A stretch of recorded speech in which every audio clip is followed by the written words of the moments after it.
yang ke-11 menyusun instrumen dan proposal PPK.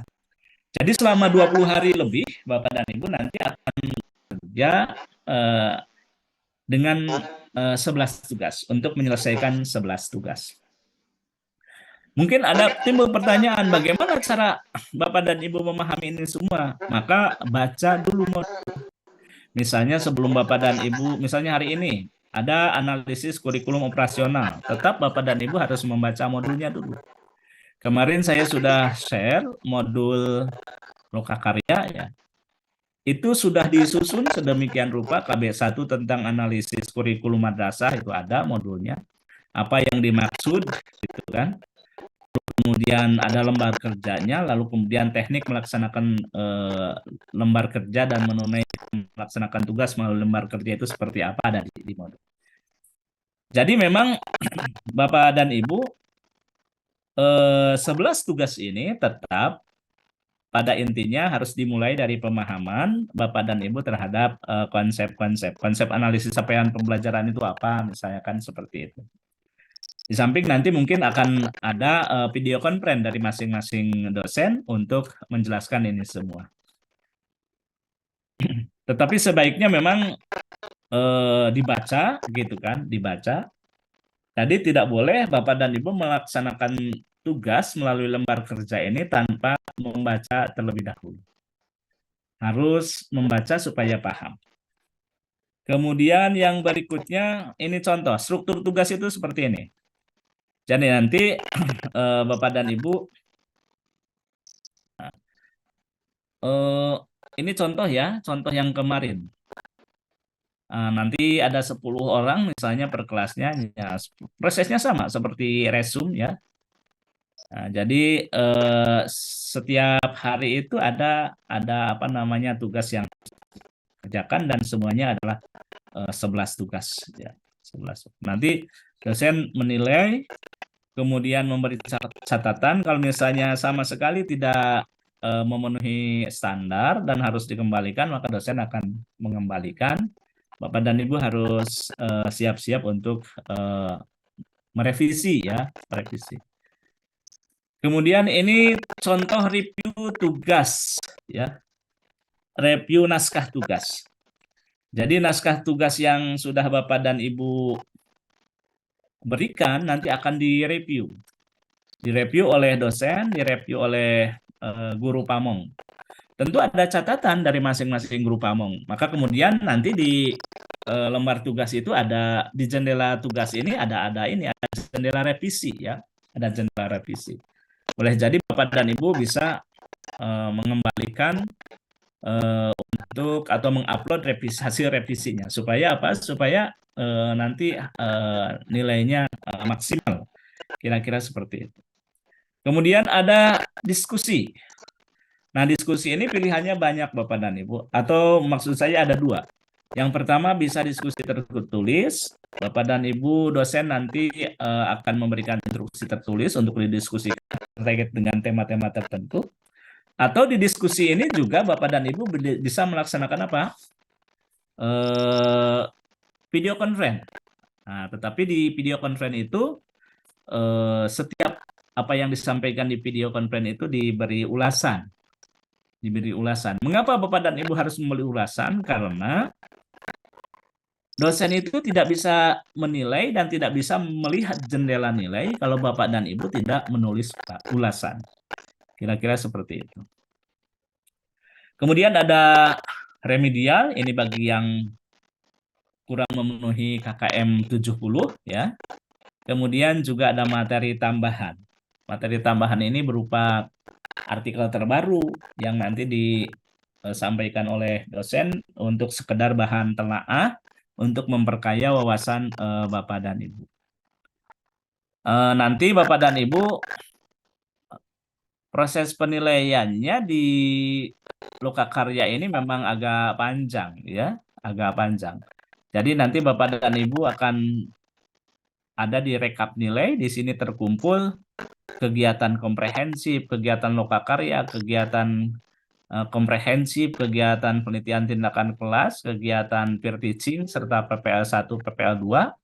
Kalau semua komponen ini kemudian terisi, maka kemudian baru lulus lokakarya, baru lulus PPL. Seperti itu. Pola dan tahapan lokakarya. Pola dan tahapan lokakarya, Bapak dan Ibu, pertama pendahuluan atau pembukaan. Nah, pembukaan ini nanti dosen akan menyampaikan informasi tentang tugas, ya, tujuannya atau produknya, gitu kan. Dosen akan menyampaikan produk tugas, dosen akan menyampaikan jenis lembar kerjanya, lalu kemudian dosen akan menyampaikan mekanisme melaksanakan tugas itu seperti apa, gitu kan, seperti itu. Lalu kemudian masuk kepada connection. Nah, connection itu nanti Bapak dan Ibu harus membaca modul, ya, membaca modul dari lembar kerja itu.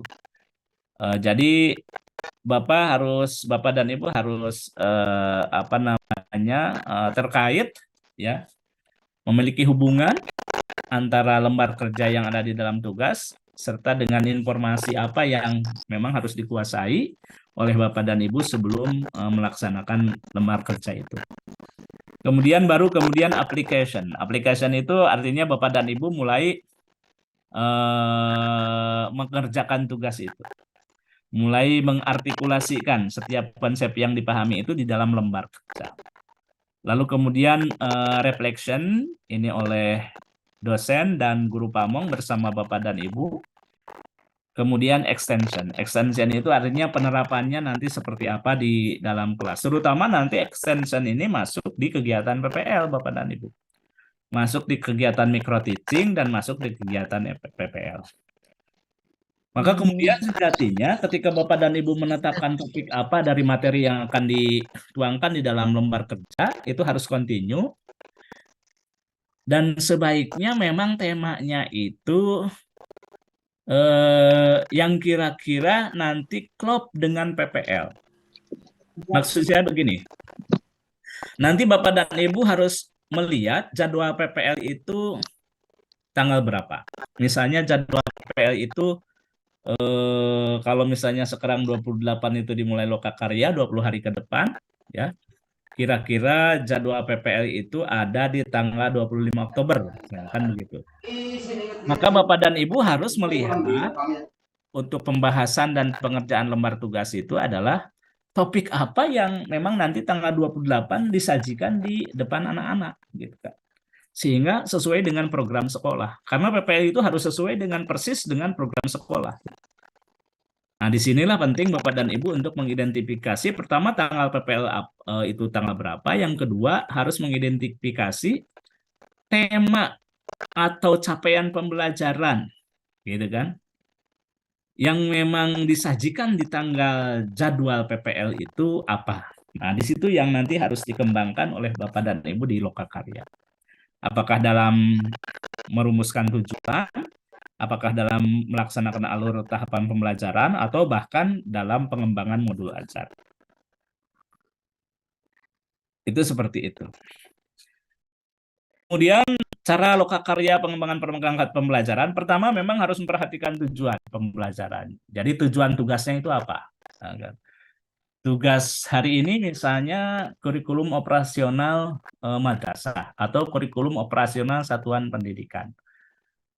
Perhatikan lembar kerjanya, lalu perhatikan variabel-variabel atau komponen yang ada di lembar kerja itu. Lalu kemudian di situ juga ada instruksi teknis apa yang harus diisikan. Nah, Bapak dan Ibu laksanakan sesuai dengan tuntutan dan tagihan lembar kerja. Yang kedua, perhatikan materi pembelajaran. Nah, tentu kalau kita tidak membaca dan memahami terlebih dahulu dari setiap tugas, konsepnya, ya, tidak memahami konsepnya terlebih dahulu akan kesulitan untuk melaksanakan tugas. Jadi memang harus dipahami materi pembelajaran atau isi dari yang akan ditunaikan tugasnya. Kemudian strategi pembelajaran, artinya strategi melaksanakan tugas ya, seperti apa?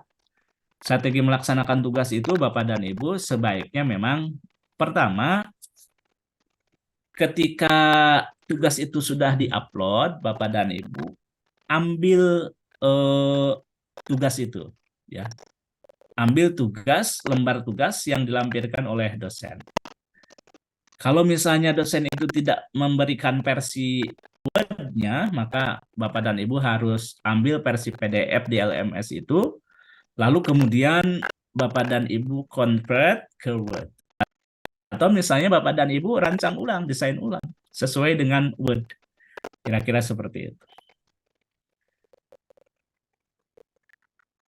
Nah, kemudian juga perhatikan median sumbernya. Ya, tentu sumber dan medianya berangkat dari modul, Bapak dan Ibu.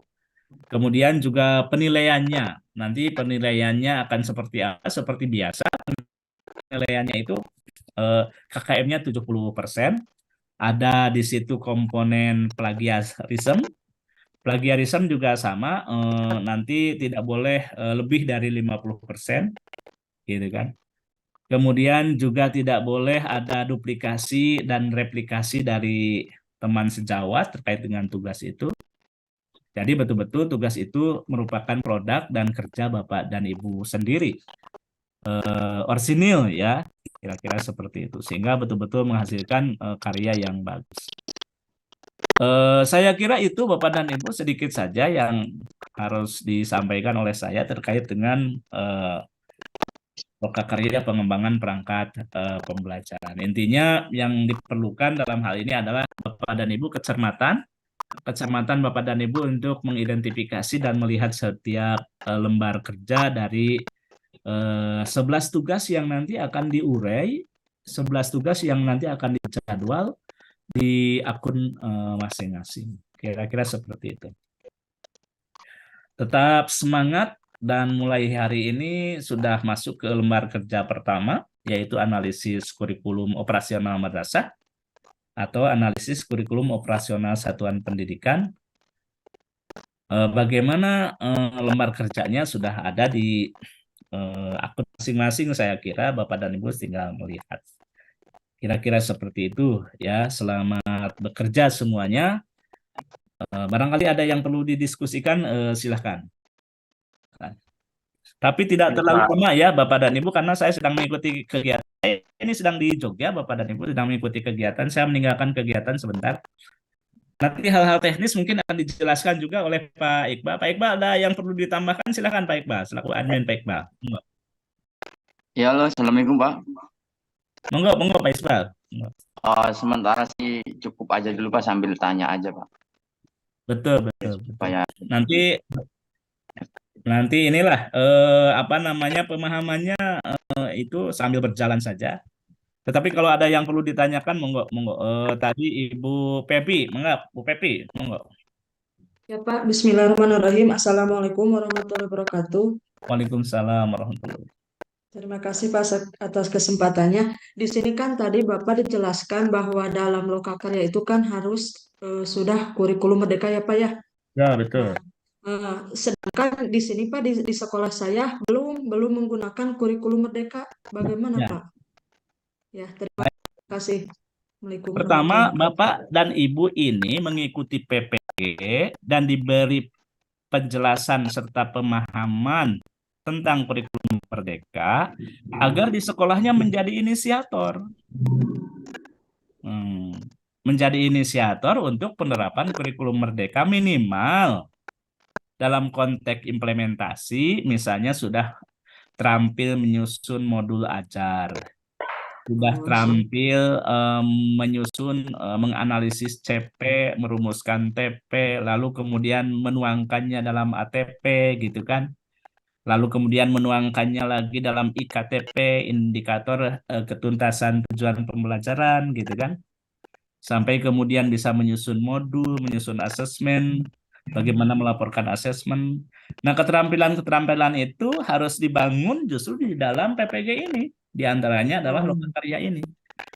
Jadi dengan mengikuti sambil belajar, lalu kemudian Bapak dan Ibu nanti menjadi inisiator dalam pengembangan penerapan kurikulum merdeka di sekolah masing-masing, gitu kan, seperti itu.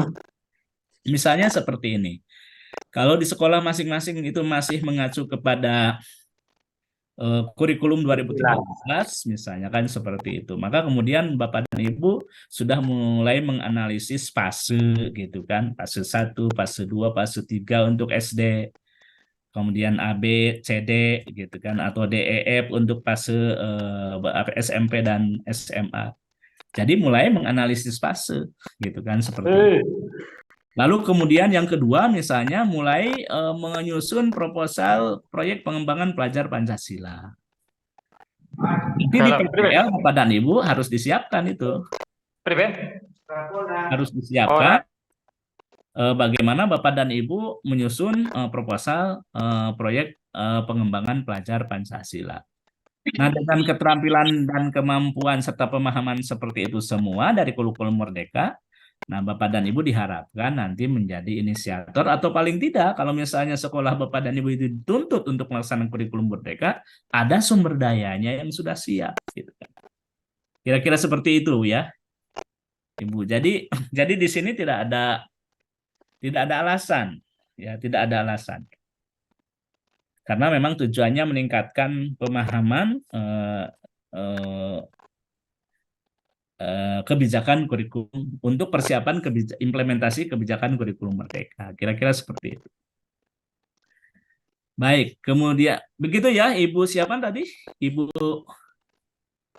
Periani ya? Pepi, Ya, Ibu Pepi siap ya. Pak. Baik, Ya, siapa? Terima kasih. bagus. Bapak Anies, silakan Bapak Anies Adi. Iya, pertanyaan tadi sudah mewakili saya, Pak. Ya. Seperti itu.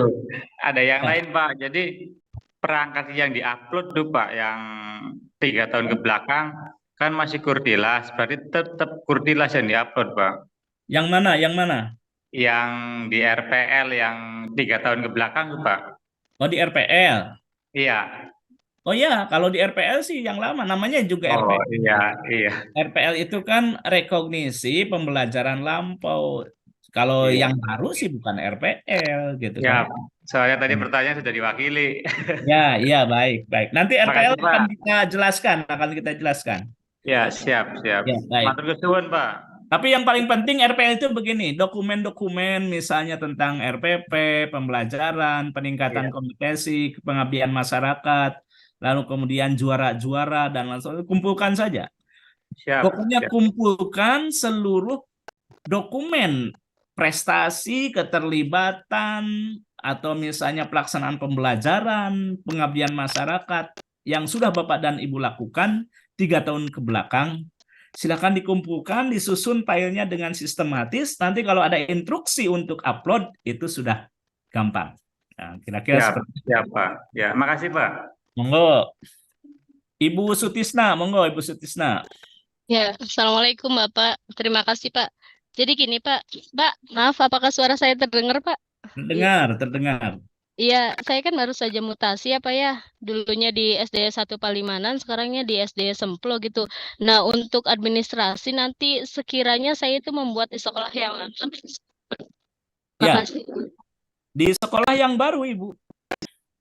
Ya, di sekolah yang baru. Nanti PPL-nya juga kan sama di sekolah yang baru. Ya. Oke. Iya, Ya. siap Bapak. Terima kasih Pak. No, sami-sami. Ibu Iis Nopiriani, monggo Ibu Iis, gimana Bu Iis? Terima kasih Pak Dokter. Ini berkaitan dengan jadwal yang di-share di grup PPG. Ini ada sudah ada jadwal tentang apa? Kegiatan perangkat pembelajaran yang tadi sudah disampaikan Pak Dokter ya. Dan satu Ya. lagi ada jadwal tentang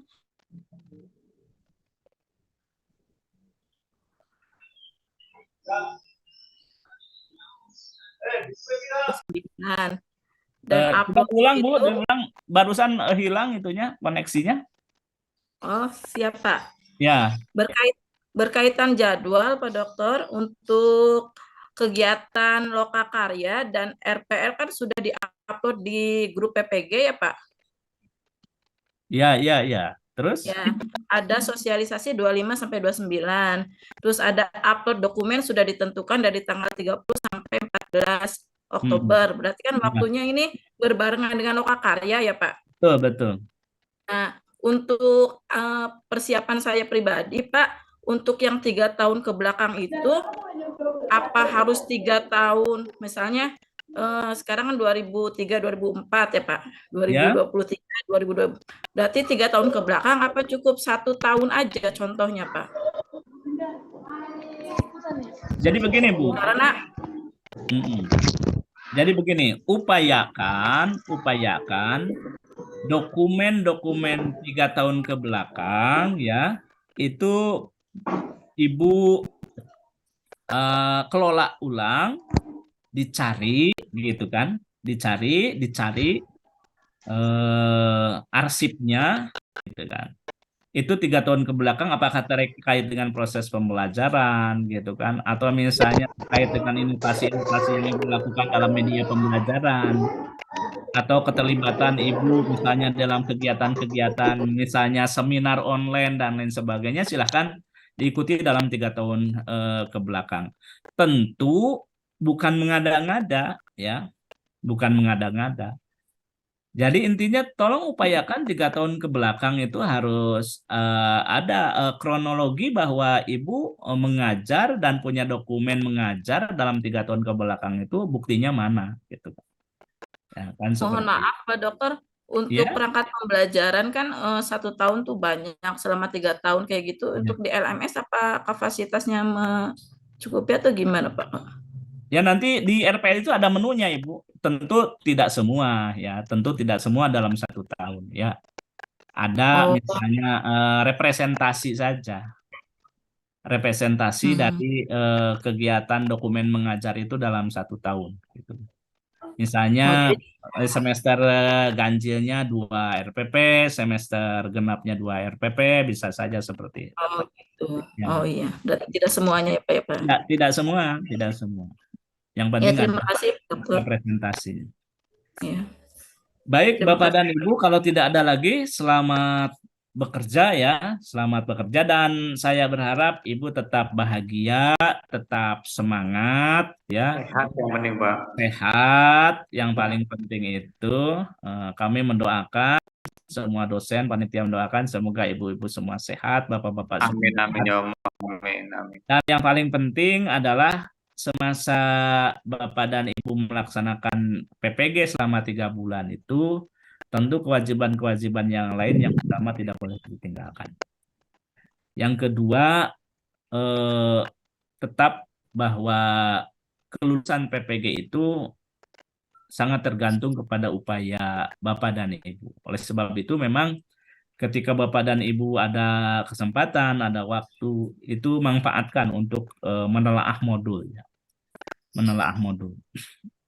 Walaupun nanti kami akan menyiapkan tryout gitu kan, menyiapkan bedah kisi-kisi, tetap berdasarkan pengalaman sebelumnya, itu 95% itu memang modul menjadi dasar dari pengembangan soal, sehingga menguasai modul betul-betul bisa menjadi kunci utama untuk memperoleh kelulusan. Kira-kira seperti itu. Baik, Bapak dan Ibu, selamat bekerja. Mohon maaf apabila ada hal-hal yang kurang berkenan, sikap kata yang kurang berkenan. Semoga apa yang kita lakukan dimudahkan oleh Allah Subhanahu wa Ta'ala. Upaya kita juga dicatat oleh Allah Subhanahu wa Ta'ala sebagai bagian dari amal ibadah. Ya. Amin. Allah hadihin niyah walikulli niyatin salihah. Al-Fatihah.